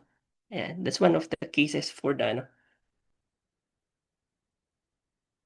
Sabi ni Ma'am Marge, silver cleaner po ata yung nahalo dun sa milk tea sa pagkakatanda ko. Yan, hindi ko na din siya nasundan. Thank you for the information, for silver cleaner. So, sobrang tapang kasi even the DOH, nagtataka po sila, Napakabilis, grabe, napakabilis nung ilagay ko lang yung yung chat para makikita ko kung may nagchat-chat siya. Ayan, medyo bagal lang ako. Now, the type of chemical, again, hindi po natin isa-isahin lahat ng type of chemical hazard, but I want you to understand kung ano yung mga chemical. We do have natural occurring, contaminants, putative chemical residue. Chemical hazard in food can arise from natural sources, environmental contamination, or part of processing, or even intentional additive. That's why in food safety, they do have food defense. Yan, medyo malawak din na discussion yun. For natural chemical, sir, ano yung mga natural occurring? Remember, meron po tayong mga plants, animal, or even fungi na nagre-release ng toxin as part of their defense mechanism. For example, yung patatas, yung green na nakikita niyo sa patatas, solanine. Solanine ang tawag ata. Let me, ano lang. Pero I think that's the term for that. Kung titingnan niyo yung patatas, meron siyang green. So yun, toxin po yun. It can cause nausea and also it can damage yung neurological symptoms natin. Seizure, kasi brain po yun, ano. So, that's a natural chemical in food. Bakit po yun importante? Kasi for us to understand that these toxins resist yung cooking and can't be killed tulad ng bacteria. So, ibig sabihin, yung chemical, they can resist yung mga heat. Hindi po sila heat sensitive. Ano? Even you cook them, hindi po sila madi-destroy. Unlike yung biological, ano? 'Di ba kanina pa ulit-ulit. Properly cook, undercook, um, ayun, proper cooking, 'di ba? Ito naman sa chemical, once nakahalo na yun, sometimes wala pa lasa yan, hindi mo pa malalaman, ano? Even you cook them, nagkasaba, 'di ba? Niluluto pa naman yun, pero hindi pa rin siya na-destroy. How about yung contaminant? For example, yung environmental industrial contaminants. So, chemical, introduced dun accidentally through pollution or proper handling. So yun, sa mga body of water, for example, na dun ka sa may mga manufacturing or mining that produce or contaminate the natural source of water. Yan, yung mga heavy metal. Later on, anong kinalaman nung i-discuss natin? Anong kinalaman if na-contaminate yung body of water sa atin? Ano yung ano natin dun? Again, third would be food additives. Yung chemical added for preservation, color, and flavor. Yan, yung mga hinahalo dun sa mga processed food. Examples, yung nitrates or nitrites po, ano, yung hinahalo siya sa karne para magmukha siyang, kulay red po yun eh. Kulay red siya. Para magmukha siyang fresh. Kasi yung karne is white na siya. Pag tinignan mo white, ay, parang ang dull. Pero pag ginaluan mo po kasi ng food coloring, yung the nitrites, magiging red siya. So, para siyang fresh. Para siyang fresh. And it also, thank you, Miss Sir Ray, ano, preservative siya. Kaso, nagkukos siya ng cancer. Ha, sir, bakit nilalagay pa ng preservative and nagkukos pala ng cancer? We'll have to weigh kasi since preservative, sabi ni Sir Ray, preservative siya, it can prevent the other microorganism, the botulinum, ano, bacteria to grow. Mas malala kasi siya, mas malala yung effect niya if nag-grow yun dun sa mga meat product natin. However, with proper dosage and management of that preservative, we can eat naman yun safe at safe level, ano. We can safely consume naman yung mga product na may hinaluan ng preservative.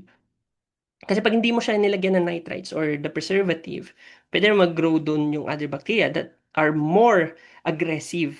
So, ayun, medyo winiweigh natin yan. Winiweigh lang natin the benefits and the public health concern doon. Ano pa ba? Yung sulfites din na ina-add sa mga pagkain, sa mga dry foods, ano. Yung iba kasi sensitive eh. Sulfites, so sensitive sila that can trigger asthma. Yan. Ang nakakatuwa, ang daming ano, mamaya babalikan natin yung isa sa, they do have, like, yung mga inputs na nakakatuwa. Babalikan ko po kayo, sir. Isa-isa kasi nakikita ko nagpa-pop yung ano, share lang tayo ng knowledge. Ito isa sa mga gusto ko is to, ano, with regards to adult learning, it's not one-way communication but two. Because I share the knowledge theoretically, then yung mga audience natin, they share their experiences. Yun yung gusto kong, ako din is natututo eh, sa mga experience ng mga learners natin.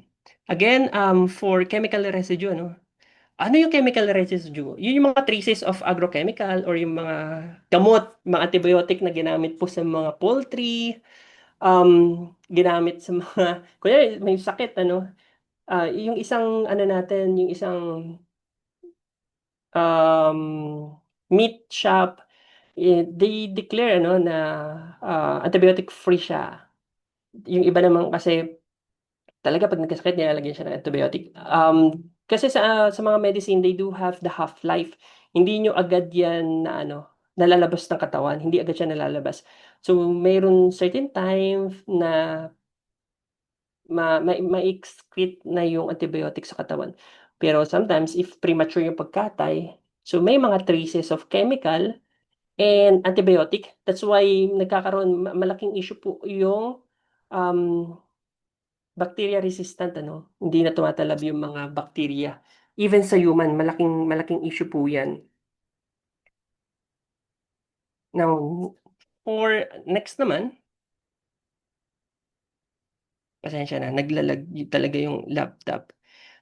For chemical in food supply, gaya ng sinabi ko po kanina, ang chemical can happen kahit saan po yan. For example, for the production, kaya example ko kanina, medicine residue or pesticide dun sa mga agriculture product, fruits and vegetables. For fish, ano yan? Histamine. Trivia, malalaman nyo po na yung isda na time temperature abuse na siya or matagal na or bilasa yung term natin. Bilasa na siya, matagal na siyang wala sa cold temperature na pag niluto nyo, nangati po yung bunganga nyo. Nagkaroon kayo ng rashes or biglang nangati, kumain lang kayo ng isda, is nangati. Kasi ang natural ano kasi ng isda, pag pabulok, nagre-release na po yan ng histamine. Histamine can cause allergic reaction. So yan, pag nangati po yung bunganga nyo, ibig sabihin yung isda is hindi na siya fresh, bilasa na po siya. Also for processing, yung mga ginagamit nating plastic or wax, part of the process, ano pa ba? For processing of food, application of heat. For example, yung grill or ihaw-ihaw, it can cause yung ano, it can cause yung mga nangitim, yung mga itim na yun yung nagkukos ng cancer sa mga ihaw, sa mga mahilig po mag-ihaw-ihaw. So ano na lang kakainin namin, bawal na po kami sa sa vegetables, sa fruits, sa isda. Bawal na rin po pala kami sa mga ihaw-ihaw, ano. So also yung sa restaurant, ito sa restaurant. Example naman yung mga high cooking na mga carbohydrates. Ano yan? French fries. Yung French fries kasi nagproduce po yan ng um, acrylamide for it can cause cancer. Carcinogen po ang tawag namin. So ayun, thank you Miss Cariaga, no. Yan. Alam ni Miss Cariaga. Nakakatuwa na meron tayong mga food safety expert dito. Then next would be for your yan. Ano naman yun? Under chemical, again, we do have chemical, natural. Again, kasi pag sinasabi natin chemical, agad yan yung cleaning, sanitizing solution, pero we forget sometimes na meron pong mga chemical na natural na nakikita po sa plant or marine, allergen plants and marine biotoxin.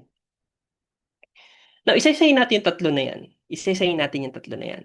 So, for allergen, as a natural chemical sa pagkain natin, allergen ay type of chemical, basahin ko lang hazard in food safety because they can trigger severe immune reactions in sensitive individuals. So, unlike yung mga bacteria or physical contaminants, yung allergen kasi are harmful only to those with specific allergens. Life-threatening siya, yes. Kasi may mga sensitive po ng mga people with regards to allergen. Meron tayong tinatawag na food allergens, the big 8. Ano yan? Yung wheat, fish, milk, eggs, peanuts, soybeans, tree nuts, shellfish, and 1, 2, 3, 4, 8. Again, kaya yung disclose ko kanina, may update po dito sa big 8. Sesame. I think sesame. Yes, sesame, inad siya noong 2023. So ano na siya? Big 9 na siya. Nadagdagan na. Sa Singapore, nasa malaki, mahaba, maano sa kanila, mahaba yung list. Or Japan, 25. Or Korea, 25 yung ano nila. Pero this is USDA, Meron silang 9. Yung sesame, inad lang siya noong 2023. Again, kaya nasabi ko kanina, yung information na pwede nyo makuha ngayon is updated na siya outdated na siya after 5 years. So yun, nakalimutan ko lang makahanap ng 9 para ma-include yung sesame. So 9 na, grabe. For prevention of allergen, unang-una, separate tools and surfaces. Kung ano yung ginamit natin dun sa pag-cut ng isda, is hindi na, wag na natin gamitin yung pag-ikat yun sa bread unless we clean and sanitize yun, ano. Proper cleaning, again, for proper cleaning, we'll have to wash yung hands, utensils, and surfaces after handling yung allergens. Kasi hindi nyo po nakikita yung allergens hanggang sa makain na po siya ng customer ninyo. Clear labeling, ano. We'll have to label all of the ingredients and finish dishes accurately. Sa mga restaurant, nakalagay na po yung allergen warning dun sa menu nila. Or if nakalagay, si waiter, si food server, ina-explain niya po sa mga customer na yung mga ingredients nila. Or tinatanong, sir, meron po ba kayong allergy to something? Ayan. Allergen management naman po ang tawag dun sa restaurant. Dun sa food service for the allergens. Kaya napakalaga ng staff training to ensure that yung mga employees, they recognize yung mga allergens and prevent cross-contamination.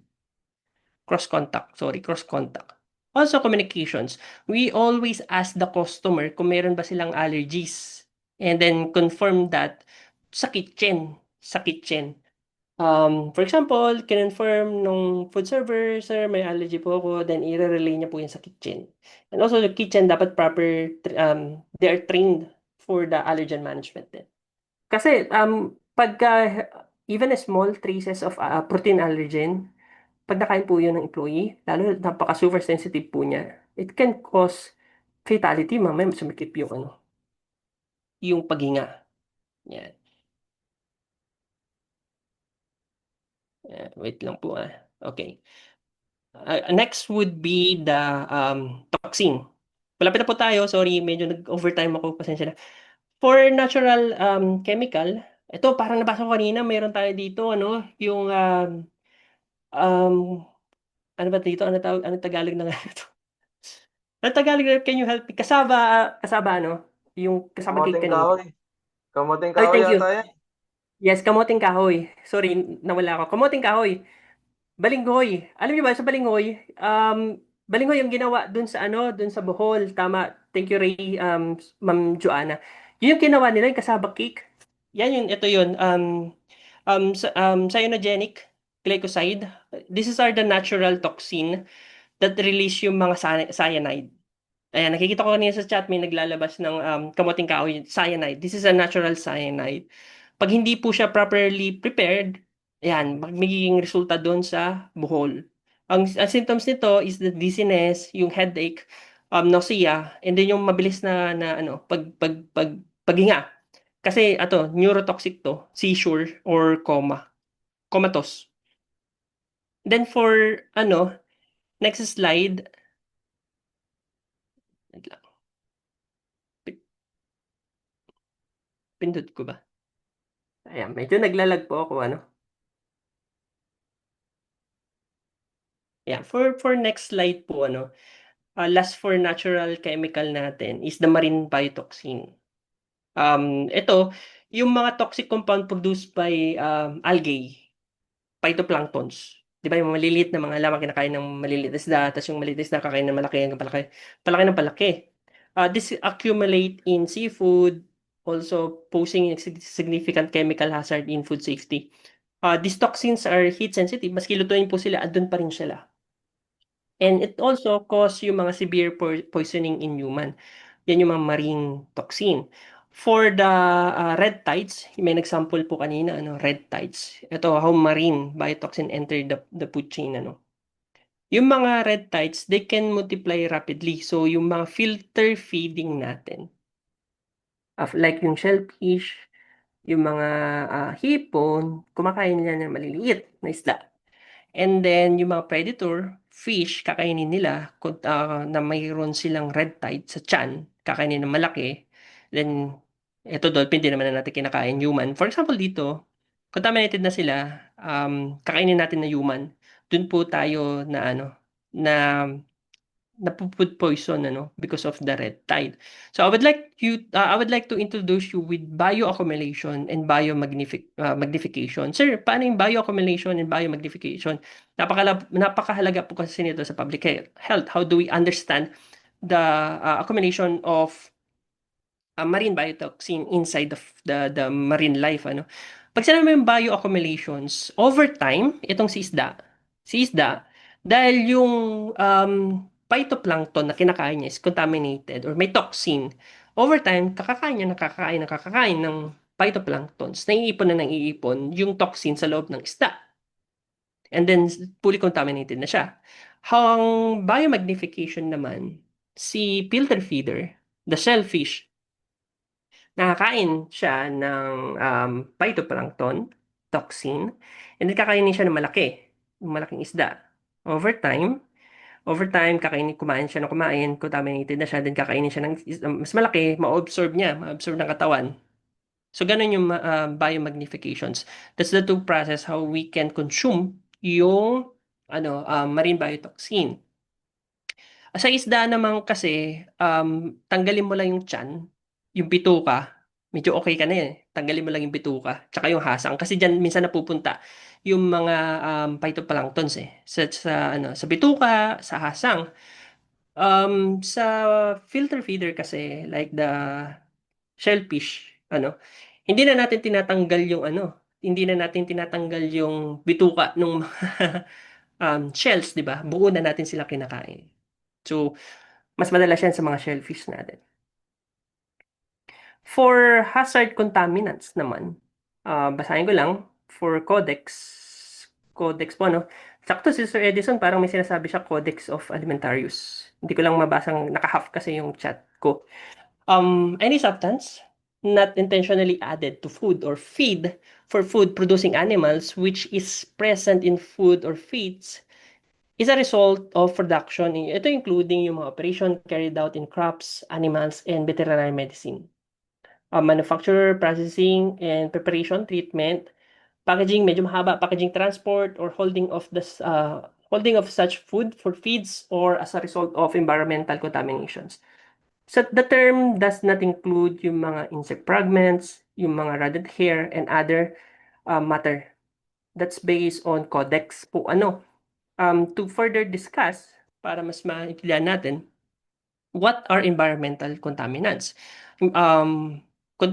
Environmental contaminants are toxic chemical substances that enter the food supply through the pollutions of air, like industrial emission, vehicle exhaust, water, heavy metal, leaching, soil, yung mga pesticides na ginagamit natin, or yung mga landfill seepage. Unlike kasi yung mga biological hazard, these contaminants cannot be removed by cooking. One of the cases dun sa Palawan River, poison with cancer-causing chemical. Kasi meron dyan nickel mining inside the Palawan. Si Brian, alam talaga nickel. Nakita ko yung nickel na sinat niya. Meron dyan nickel mining. So, it contaminate yung river. Then, since may chemical dun, kinakain ng isda, kinakain ng tao. So, pwede siyang makakos ng disease sa public health within within Palawan area, no? Another is processing contaminant. Smoking. So what is processing? Food processing can generate potentially harmful. This is a part of food processing. This is a part of processing can generate potential harmful chemical compound that pose food safety risk. This processing kasi induce yung mga contaminants formed through various reaction during the heating or preservation or other treatments.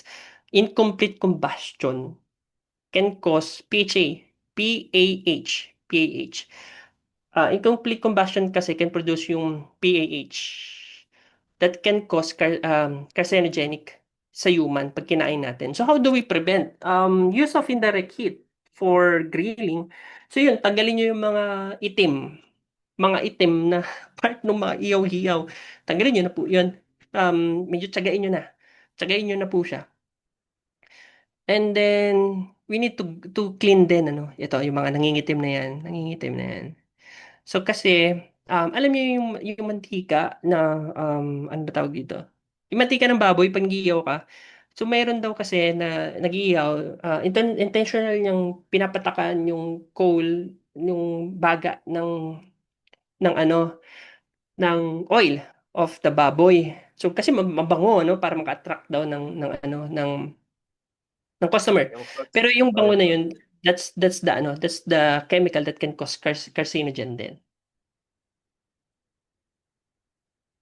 Di ba dami na, ano? Daming mga ano pa ba kakainin natin dito? Ano pa ba natitira kakainin natin dito?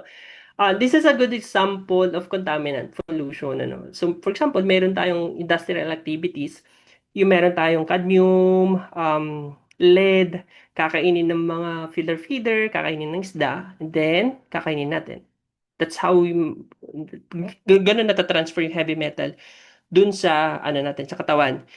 In relation to this, I would like to introduce the case in Minamata. Ito is part of Japan, Minamata disease.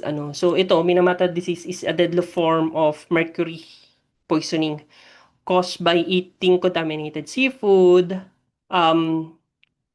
Kasi nag-appear to, nauna siya na-study dun sa Minamata, Japan noong 1950.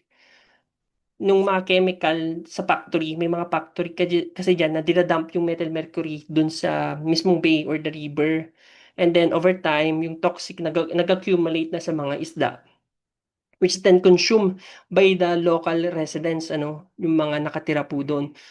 Metal mercury is neurotoxic sa brain po yan. So ibig sabihin, mga symptoms niyan can cause nerve damage, paralysis, yan, ganyan yung itsura nila. Birth defect. Kaso ang problema nito, hindi po siya agad lumalabas. It take years. It take years to ano no, yung symptoms. So it make hard to detect yung mga local authority nila. So yun, parang dun sa case din ng Palawan, contaminated din yung ano nila. So ito, Minamata, madalas na case study with regards to food safety, environmental contaminations. Next slide natin would be physical hazard.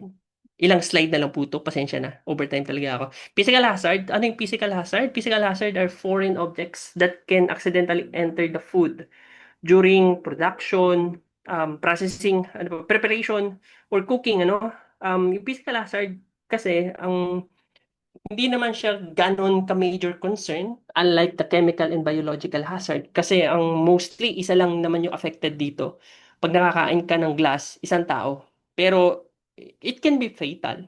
But unlike dun sa chemical and even the biological, medyo maramihan kasi yun pag nagkaroon ng outbreak. Ito yung mga pagkain ng bato. Pag nakakain ng bato, nakakain ng mga jewelries, kung siyempre magpropose ka, nilagay mo yung sing-sing dun sa dun sa pagkain, nakain. Ayan, na ano ka pa, na nakakos ka pa ng choking, mga broken rings. Kaya sometimes, may mga procedure tayo na bawal yung mga jewelries inside the food production. Ito naman, physical, natural occurring, part siya ng pagkain, while natural contaminants are inherent part of many food, they can still pose physical hazard if not properly controlled. For example, yung buto ng fruits, pwede makain, that's a natural. Yung shell, that's part of the shell itself. Fish bone, then, pero pag dineclare mo po siya na boneless bangus, tapos may bone doon. So that's a hazard kasi dineclare mo siya boneless. Pero pag hindi mo siya dineclare na boneless bangus, so that's part of the product. Ano ba mga health risk nito? Na-choke ka, dental damage, nasira yung ngipin mo, pa-dentist ka. Ang malala kasi pag nalunok mo yung mga hard object, that can cause yung mga injury sa throat mo or sa bituka mo. Here, this is an example, malaking fast food chain to. Tinapan ko yung logo. Sa Japan to nangyari, babae, naka-order. Gulat siya, may balahibo ng balahibo pa ng manok. Yan. Dito sa Pilipinas, may nalaman ba kayo same scenario? May naalala ba kayo? Fast food chain din siya. Hindi nyo may nakaka-remember ba? Can you chat kung may alam kayo na incident dito sa Pilipinas? Fast food chain. Yes, towel. The towel, naprito, naprito. But, yun naman, hindi naman siya hazard kasi hindi siya nakain. Kasi pag klinat mo yun, halatang towel yun. So, hindi ko alam. Pero in fairness dun sa fast food chain na yun, malaki yung talagang yung food safety nila. Talagang they do have a good food safety protocols, pero talagang may nangyayari lang, may nakakalusot lang. Fried chicken towel. Tama. Kasi na-serve na siya eh. Na-serve na siya sa customer. Hindi ko po hindi ko po pwedeng i-mention yung ano, yung malaking brand. Kasi nasa ano po tayo, recorded po tayo. Physical hazard, foreign object. Ito yung mga hard. Ito yung ano, ilang slide na lang po ako, pasensya na. So, physical hazard, from hard yung mga hard or sharp objects represent one of the most critical food safety risks capable of causing serious injury. Ito talaga yung mga magkakos ng injury sa loob ng ano mo, bituka mo. Yan. Kasi like yung mga glass shard can cause yung mga laceration or even small fragments pag nalunok niyo po siya. Pero mostly nagpo-focus po tayo sa mga ano. But still, there are control measures sa food, even food manufacturing and even restaurant, they do have control measures. Unang-una dyan yung glass-free zone or yung mga yung mga ilaw sa mga food manufacturing, yung ilaw, they do have shatterproof na glass or cover para pag pumutok yung ilaw, maano siya, masasave siya nung hindi siya agad babagsak dun sa food. Yan, yung mga foreign material detector system, ano yan, X-ray po. Yes po, nag-X-ray po dun sa food manufacturing. Dito, ayan, ito yung example ng X-ray. So, dadaan po dyan yung mga pagkain. Tutunog po yan eh. Tutunog yan, kinakalibrate din po yan. If may nakitang metal, ayan, tutunog siya, hihinto siya, then i-visual check po siya or tatanggalin po siya sa batch. Yung mga requirement natin for supply requirement, kailangan dyan yung mga walang nalulus na part of the machine. For stone, sa mga agriculture, for stone, meron naman tayong destoner. Yan, yung mga gilingan ng palay, di ba? Sometimes may mga part na siya ng stone. So may mga technologies tayo to to remove those physical hazard. Again, employee practice natin. Ano pa bang ano natin? Bukod sa metal detector, siguro if X-ray din, X-ray, pero mas maganda na din yung metal detector eh. Mas okay yung metal detector kasi tutunog na siya. For X-ray kasi, sometimes yung mga maliliit, hindi natin makikita. Visual inspection, yeah, tama. Then, employee practice natin. Ano yung mga employee practices natin?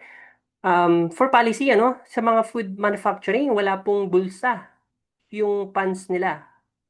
Bakit? Para ma-prevent na maglagay ng anumang bagay dun sa bulsa nila. Kung kasi wala pong bulsa yung mga nila. That's one way to prevent introducing yung mga physical hazard na dala-dala nila ipapasok sa loob.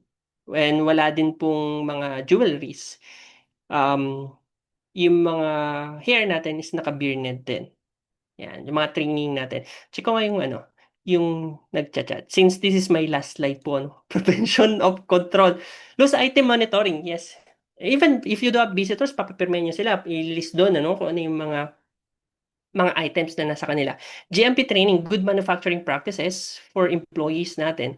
Visual inspection, sir. Yes, tama din naman siya. And wearing a PPE for food preparation. Sometimes they cover, yung parang, nakalimutan ko, tawag. Help me to remember, yung mata nila yung nakikita, no? Ganun, parang hijab, sorry. Parang ganun yung sinusuot nila para hindi talaga even here ganun po kahigpit sa food manufacturing and even sa mga food service sometimes in cooking I think that's my last slide for my references. You could refer to the references dito, and I think that's it that's it